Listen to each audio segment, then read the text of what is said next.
Welcome to the real, the free. It's authentically Amy, come talk to me.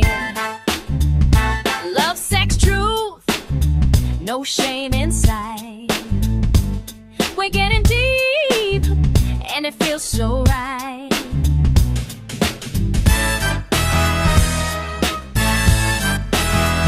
Hey sexy besties, welcome back to Authentically Amy.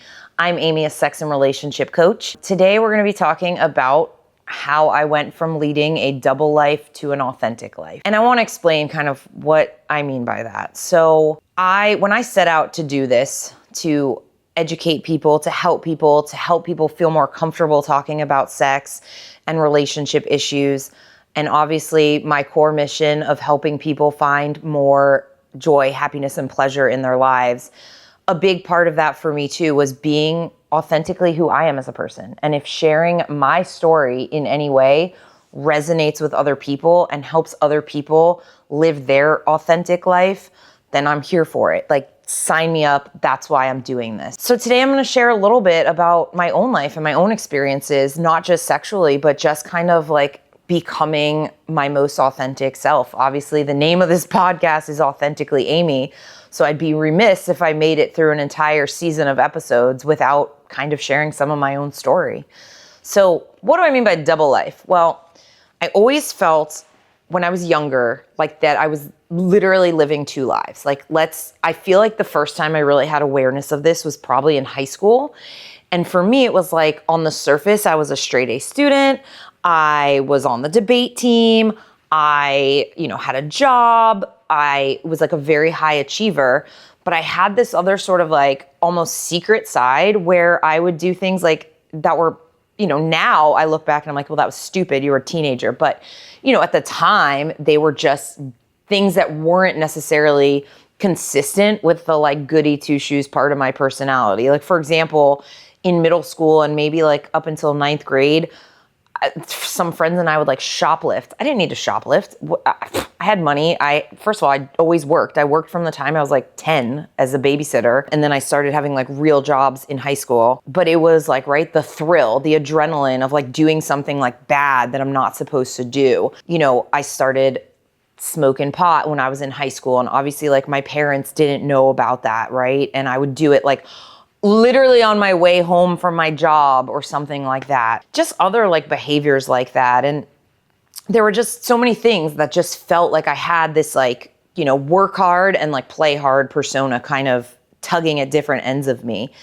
And it's like funny because one thing that was like sort of underexplored in that way, which is interesting too, is like I really wasn't like a hypersexual kid or teenager, I guess. And, I had friends who were partaking in some, what I would probably consider to be like maybe reckless sexual behaviors. And I didn't really do that. I was kind of the opposite.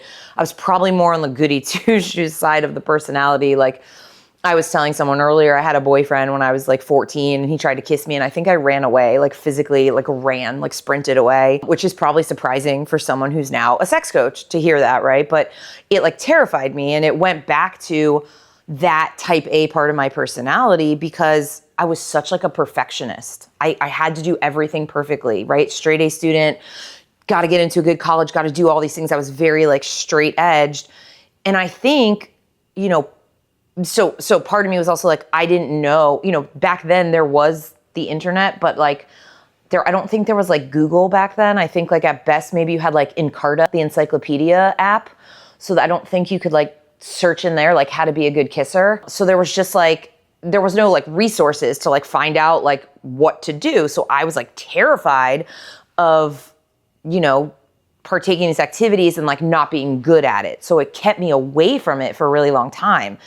And it's interesting because as an adult now, I don't have those insecurities around my sexual behaviors, but I think a lot of people do. I think a lot of people don't do things that push their boundaries sexually because there's like this concern that like they're not going to do it right or they're going to mess up and somehow be judged. And I tell clients all the time and I tell people all the time, like, you're not getting graded. Like, sex is supposed to be fun and you can just do what feels good to you and you can be who you naturally and authentically feel like you should be in that scenario. And there's no right or wrong. But I think as a young person, I was like really hung up on like, am I going to do it right? Am I going to be good at it? Because everything I did, right? I was the very typical like gifted kid. Everything I did, I was like good at. And if I wasn't good at it, I was like, well, I'm not going to do this because it's not easy, right? And so many things were easy. So I started having this sort of like double persona. And I think part of it too was the pressure of like being an overachiever and being a perfectionist and always feeling like I had to be a high achiever. I think doing like bad things, you know, and they're not always bad, but things that like maybe my parents wouldn't have approved of, you know, was sort of like a way to counterbalance that and to kind of like blow off some of that pressure and steam, let off some of the steam. Like, so one story, this is a story I tell people about high school, and I think people will be shocked to hear this about me if you didn't already know this story. And like, sorry, mom and dad, I think I've told you this already, but maybe not. So like I said, I did smoke a fair amount of pot in high school, and my friend and I, we would always make like pot brownies because we figured out how to make them. And by the way, again, this was like before you couldn't Google like how to make pot brownies. So how we knew how to make them the correct way to this day is like something I can't figure out in my mind how we even knew. Cause I'm like, we knew how to do it where you like put it in the oil and do it all correctly and like distill it out. Like, I don't know how we figured that out, but we somehow did. But we would make them. And because we were both gifted kids, we were also very like entrepreneurial. And we figured out that like every time we'd make these pot brownies, we were losing all this money because you have to buy like a certain amount to be able to make the brownies. And then we couldn't eat the whole pan of brownies amongst ourselves before they would expire. And we obviously couldn't like store them in our home freezer because we lived with our parents. So we had this idea senior year. And by the way, mind you, I had already gotten into Duke, early decision. So this is me now, straight A student, future Duke student. And we have this idea that we're going to sell these pot brownies so that we can like break even and not lose any money. Great. And I'm proud of like our entrepreneurial spirit, truly. Like that was cool, but like also really dumb. So we sell the pot brownies. Long story short, of course, somebody has a bad reaction. They go to the hospital, blah, blah, blah, blah, blah. Long story short, my friend ends up getting in trouble, gets expelled from high school, which is like terrible.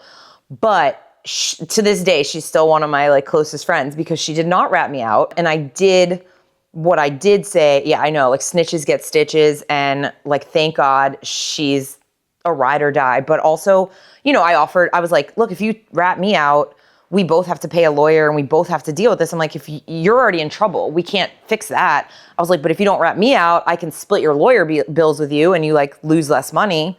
So I did. And so my freshman year of college, I would like squirrel away $20 at a time to like save to pay her lawyer bill, and I paid her back. So anyway, the point of that story is to just kind of explain like how I was living this such dichotomous life. Like on the one hand, I was like going to Duke to be an engineer, right? Like total nerd city. And then on the other hand, like I almost got expelled from high school for selling pot brownies like an idiot. So it started really early for me. And then, you know, I feel like I also I didn't know what I was gonna like do with my life for a long time. And I did this, like I didn't know what direction to go. And when I graduated, I took a job that was a good job. It was in restaurant management. I love food. I love to eat. I love restaurants. I love restaurant culture. And it was a great job. I learned a lot, honestly, about like customer service. Like when you're 23 and like having to manage an entire restaurant that brings in like hundreds of thousands of dollars a month, it's like a pretty steep learning curve. But then I decided to go to law school. And the decision to go to law school is like one that's so interesting to me because it was like my whole life, right? People were like, you would be such a good lawyer. You're so smart. You're so logical. You'd be such a good lawyer. You should be a lawyer. You should be a lawyer. Well, part of that was also because I grew up with divorced parents and I had to spend a lot, and I also had 3 siblings, and I spent a lot of my life sort of like mediating conflict, right? And negotiation and trying to get people to like see each other's points and get along. And so, yeah, like, of course I'd be a good lawyer because that's what I had to do just as a kid and a teenager. So anyway, everyone was like, you'd be such a good lawyer, you should be a lawyer. And for so long, I was like, I don't want to be a fucking lawyer. Like the last thing I want to do is be a lawyer. I hate this. But finally, I was just like, I don't know what else to do. I don't want to keep working in this restaurant. And I'm not really sure where else to go with my life. So I was like, let me just take the LSAT. Of course, I did really well on the LSAT. So I went to law school because that all just seemed like, oh, I guess I would be a good lawyer. Let's go. But why I say all this is the law is like obviously a very traditional job. It's a conservative, for better or for worse, it's still super conservative. Just to like put some color on that, like when I first started working as an attorney, well, actually, when I was still in law school, I worked in one of my summers for a company in Gainesville, and one of the female lawyers actually said to me that there was a judge in town that she had to wear a skirt suit when she went to, because that judge did not allow female lawyers to wear pants in his courtroom. Like, what the actual fuck? And I resolved in law school, I was like, I will never wear pantyhose. Don't even act, like, never gonna happen. But like, people were still wearing pantyhose. Like, it's a very traditional profession. When I first started as a lawyer, my law firm had a no visible tattoos and 1 earring per ear policy. And I had 3 holes on each ear and 2 up here, and I had to take them all out. Now they're back, thank you. But like, had to take them all out because it was conservative and you couldn't have that, right? And I couldn't have visible tattoos, and I had to cover up the tattoos I had with a Band-Aid. Again, like, more indicators of this double life. Like, here I am, this person who loves piercings and tattoos and freedom of expression, but I have to cover them up to be able to do my job. And those kind of things were just always grappling with each other. But anyway, in law school, picking this really traditional profession, law school for me was definitely a time period of like work hard, play hard. Like, I think it's where these 2 sides of my personality came out the most, because I did really well. I was 3rd in my class at the University of Florida, and like, that's not to brag, but obviously, like, I worked really hard, but I also like had more fun in law school than I think I've ever had in my entire life. And like, people are always like, oh, law school is the worst. And I'm like, law school is literally my favorite 3 years. Like, it was more fun than undergrad. It was the best. I mean, most of my best friends to this day are still people I met in law school. I keep in touch with so many people. It was a time of being with other people who were like almost, I wouldn't say living the same double life, but in some ways were, because they also were obviously like very smart, very hardworking, willing to do whatever it takes to like graduate. And it's not easy, and having to take the bar and all of that, it's very stressful, but they were also fun people who could let go, and we would have great weekends. I mean, we used to get party buses like every few weeks. We figured out that for like $50 a person, we could rent a party bus for an entire night and like go drink around Gainesville. And it was like some of the most fun I've ever had. So law school is definitely a time where these 2 sides of my personality were kind of playing, competing roles. And then I met my future husband, now ex-husband, but at the time future husband, and he comes from a very conservative background. And in some ways it was great, because like we kind of were like opposites attract, and like there was so many wonderful things about the relationship and how we connected. And so, I have nothing like negative to say, but like, he did come from a more like traditional conservative background, and I sort of chose this like conservative traditional relationship. Now, I have to say, at the time, like, I didn't know anything about polyamory. I didn't know anything about ethical non-monogamy, right? Like, everyone, like, all I knew was like, you get married and have kids, and like, that's what you're supposed to do. There's no other option, right? And the other thing is, I knew I wanted to have kids, but I didn't know that there was options to have kids without being in a super traditional life.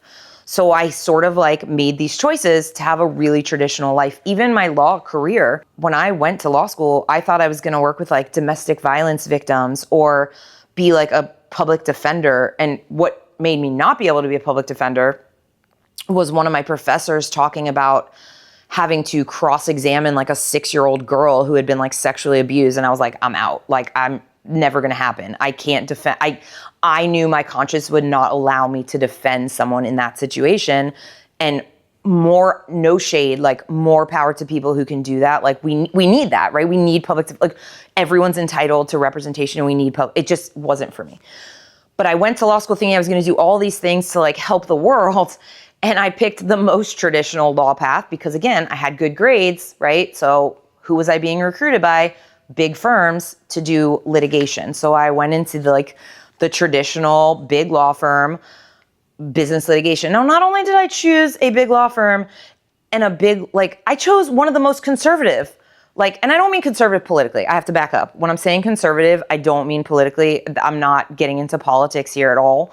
I mean just like culturally conservative.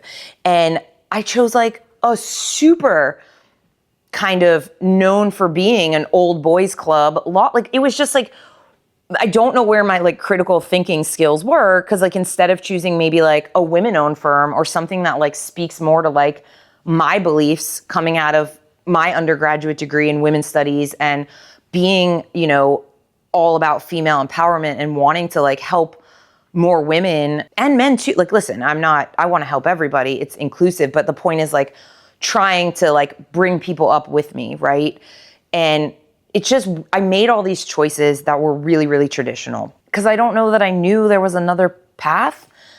And it sort of was like hard for me to fathom like trying to tell people like who I am authentically, if that makes sense. Like, it's like I only knew like I would be like I guess in the back of my mind it was like I'd only be accepted if I did these like traditional normal things instead of like trying to be this like who I am authentically. And maybe I didn't know who I was authentically, right? Like, I think we probably don't know who we are. Like, I think the day that you stop learning things about yourself, like, should be the day you die. Truly, I do, because if you become like fixed in who you are and stop learning and growing, I don't think that's a good thing. But in any event, maybe I didn't know enough about who I was, but whatever led me to these things. So I picked all these super traditional things. I got into a traditional job, a traditional marriage. I had 2 kids. I love my kids. I wouldn't change a damn thing. Let me just put that way. My kids are amazing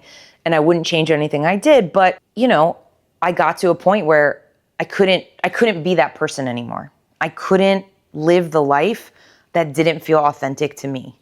I couldn't go through. It felt like on paper, everything was perfect. I had a great husband. And again, I will not say one negative word. My ex-husband is the most amazing father. He's so good to our kids.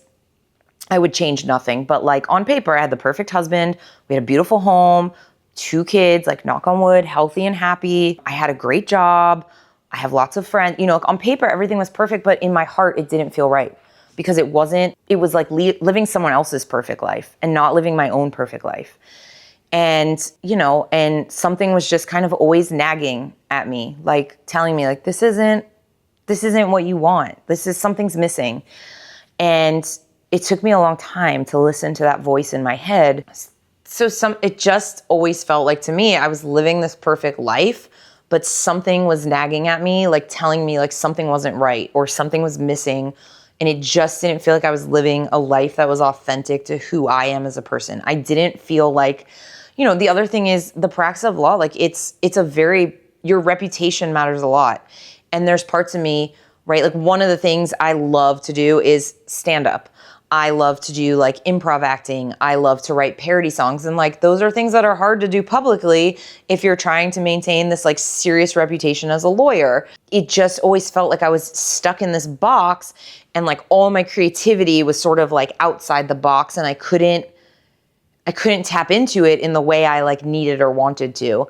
And about 3 years ago, and so if you listen to my intro episode, you would know that and it's okay if you didn't, but that one of the things I said is like, I always wanted to be a sex coach and I didn't feel like I had the gravitas or the life experience. And also that but I always did it informally for friends and family. And so of course that is me. I can't help it. I just I have this sense of humor sometimes of like a 12-year-old boy. I can't help it. I love to make sex jokes. It just comes out.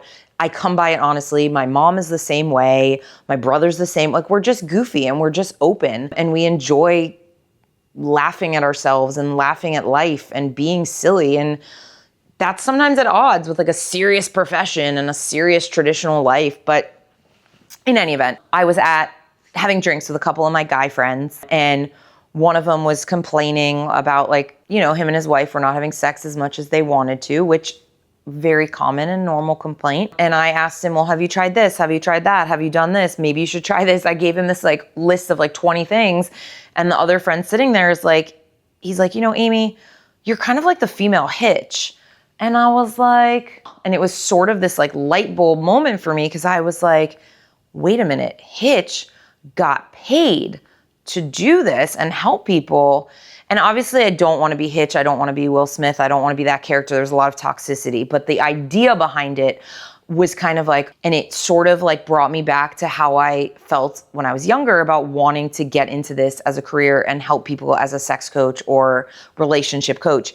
And that's really when I started the journey. And I met with a friend who was just starting a life coaching practice. And we sat down for like over an hour, maybe 2 hours. And we were going through like, what is my real passion? What is my real calling? Because I knew it wasn't what I was doing. And we sat there and we went through all these things. And honestly, the only thing that like really kept me, like the thing I kept coming back to and was passionate about was like being this dating coach or this relationship coach. And at the time, we hadn't really fleshed out the concept fully, but it's like what kept sparking passion in me. So we worked on that together. That was about 3 years ago. And then I started researching like careers in the space, and then like life lifed as it does and threw a few curveballs and stuff happened, but I kept coming back to this and I kept doing it informally, right? For friends and family and just all these people. And eventually I found the program that I ultimately went to get a certification, and I started doing that. And even still, while I started the program, I was still practicing law full time.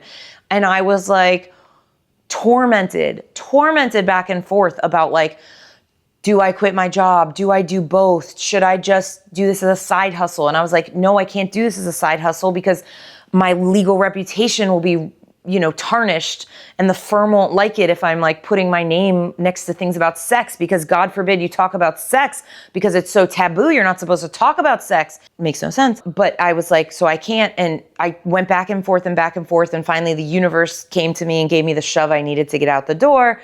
And I started down this path fully, and honestly haven't regretted that decision for a day in my life or a moment in my life. And I know that this is my calling and what I'm passionate about.